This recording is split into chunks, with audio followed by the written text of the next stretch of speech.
Question, which of the following statements are incorrect అడుగుతున్నారు regarding the right to information act. Okay, incorrect అడిగారు. The chief information commissioner and the information commissioners వాళ్ళ యొక్క term ఎంత అంటున్నారు? 5 years అని అంటున్నారు. Yes, before amendment 5 years ఉండేది. ఇప్పుడు సెంట్రల్ గవర్నమెంట్ ప్రెస్క్రైబ్ చేస్తుంది. బిఫోర్ అయితే 5 years ఉండేది, ప్రజెంట్ 5 years ఏం లేదు. సెంట్రల్ గవర్నమెంట్ చెప్తుందన్నమాట వాళ్ళ టర్మ్ ఎంతవరకు అని చెప్పేసి.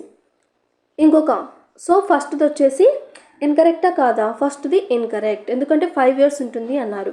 Second statement, the salary of CIC and IC will be equivalent to salary paid to CAC and EC.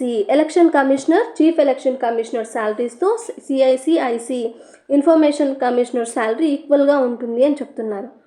ఒకసారి ఇంతకుముందు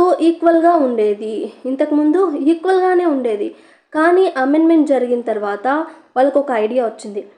ఎలక్షన్ కమిషన్ అన్నది కాన్స్టిట్యూషనల్ బాడీ, ఇన్ఫర్మేషన్ కమిషనర్ అన్నది స్టాట్యుటరీ బాడీకి కాన్స్టిట్యూషనల్ బాడీకి తేడా లేదా? ఇద్దరికి equal శాలరీసా?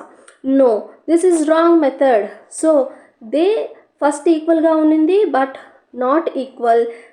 Today it is also prescribed by the central government. So మొత్తానికి చెప్పాలంటే ఈజీగా చీఫ్ ఇన్ఫర్మేషన్ కమిషనర్ యొక్క టర్మ్ని సెంట్రల్ గవర్నమెంట్ డిసైడ్ చేస్తుంది ఎంత ఉండాలా అని చెప్పేసి.